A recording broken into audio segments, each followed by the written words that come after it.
All right, guys, so in this video, we're going to go over the importance of citations. We're going to talk about what they are, where to get them, kind of how many to go after, and the importance of matching them on all sites so that they are consistent. So the citation is basically the name of the business that you're working with, the address, so that would be the complete address, and the phone number.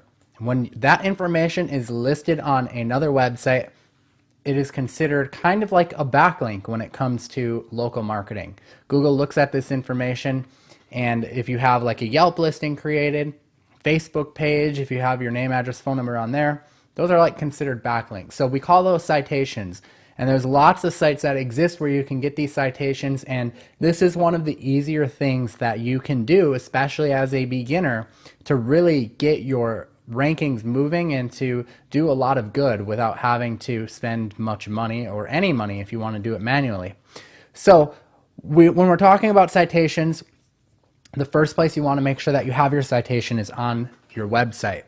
Now, if you're doing a local website and you're working with like a company who's targeting one main area, like they have one single address, you want that citation to be across the entire website. So put it on every single page, or better yet, if you have a WordPress theme that allows you to modify the footer or the sidebar, that'll span across the whole site. Put it in there.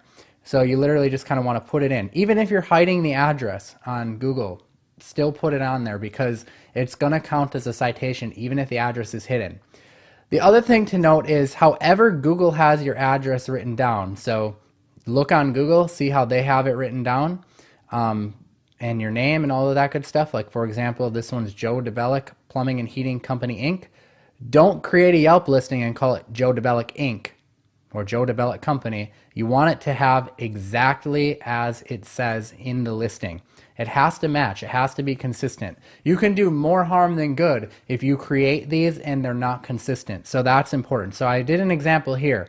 If you had a Yelp listing created with it listed this way, but on Google it was listed this way at the top, you're going to have a problem. Why? Because in Google it's listed as INC, which stands for incorporated. On Yelp, spelled out incorporated.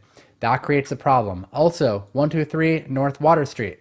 The N and the ST are abbreviated. If you went on Yelp and you spelled out North and you spelled out Street and it wasn't abbreviated, inconsistent. So Google is going to view those as two separate addresses, and it's going to send conflicting information back to Google. They're going to be confused. They're going to say, well, are they at this place, or are they really called Incorporated, or are they called Inc.? And I know it sounds silly because to us it means the same thing, but to Google, spiders or whatever kind of algorithm that they have programmed, it means different things to them. So we want to be very direct about this. We want this to count for us and not against us. So that's important. So what you can actually do is you can go and you can start signing up for these directory sites, and you'll see that many of them, like Hot Frog, Yelp I mentioned, Merchant Circle, just kind of depending on what industry you're in, you'll find these directory sites. And you want to make sure that you're not already listed on them. So do a search for your company name first to make sure you're not listed, because if you're already listed, you want to claim the listing that's on the page. So let's just show an example. Let's find a dentist in Menominee Falls, just to see if we can find a listing that isn't claimed. Okay, let's see. Okay, right here. Is Thomas James Dudley incorrect or missing key business information? Update your Hot Frog listing today. Now, I can't show you every single citation site because there's literally thousands of them out there, but generally speaking, they're going to be laid out pretty similar. You'll go to your page if one exists, and you'll click the update or claim this page or something like that. If you're starting a new business, then you'll click the little plus icon that says add your business or some sort of sign up link. So you're going to have to do some research on each individual site on how to actually add your information in here, but you'll see here that they're going to ask for the same information, the name, the address, and the phone number. And you can also add your website in and email. Email is going to be used to create the account, of course. And the website is great because you're getting a backlink at the same time. So that's what you want to do, and this is something that you can do yourself. Now, if you're wondering, how do I find citations to go after?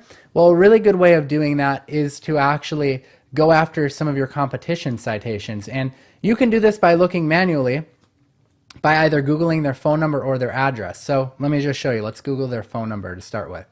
Let's say this is our competitor. We Google their phone number, we can see, okay, they've got a Yelp listing. Okay, they've got a Facebook listing.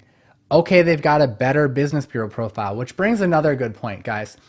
Much like the social media video that we talked about, where one of the first things business owners do is they create social media profiles, think about Better Business Bureau in the same kind of regard. You know, legitimate business owners usually have a Better Business Bureau profile. A lot of them will always be on Angie's list. Skilled trades will be on NARI, I think it's called. So look up these different associations that exist for the industry, and you can ask your client this, you know, what are some of the different associations that are important for you to belong to, and work with them to get them signed up. Even if it costs the client money, encourage them to get signed up for them, because these are going to be considered not only citations for the business, but backlinks, and they'll be powerful backlinks as well. Okay, Local Stack, hotwater.com, all of these are different citation sources that Joe DeBellick has, and if I was trying to rank my client who is a plumber in Menominee Falls, I would be writing these down to go after. Also, there's a tool that makes this a lot easier, but again, you can do this for free. Don't have to pay for anything, especially starting off. Go through and manually do this stuff, but there's a tool that makes it easier to reverse engineer as well. You type in your location. This is called Whitespark. It's whitespark.ca, and it costs like $20 a month. So wouldn't recommend it at first, but once you get going, you have a client or two, definitely helpful. You type in your key phrase and you hit search, and it takes a little while, so I'll come back and show you what the search results look like, but it's basically going to look at your competitors in your industry and bring back a report of all the citations they have. And you can actually go on sites like Fiverr and you can get someone to create these for you as well, which is great. If you go into Fiverr and type in local directory, look at the reviews. There's tons of people in here. I'll do 30 local directories for you for $5. I will do 150 for $20, right? These are good deals, and then you don't have to do it yourself. Just make sure that they're giving you the login, and it looks like in this one it has a picture of emails and passwords, because that way if any information is inconsistent or doesn't match, you can go back in and you can fix it. So just make sure that they do that. You want to, reach out to them or read the directions that they give you or the description, and read the reviews to make sure they have good reviews. So that's another way. Okay, so my search just finished for this key phrase, and we're going to look at Joe DeBellick now. It says that he's got 50 citation sources here. So we can actually click View Sources, and we can see exactly which ones he has. Now, if you wanted to start going after these yourself, you could do that. What I'd recommend is sorting by the domain authority here. That's this column on the right that says DA. Click it and sort. Click it and sort from highest to lowest. So it'll actually sort from highest to lowest. So the first one is Facebook, then Bloomberg, then look at Better Business Bureau.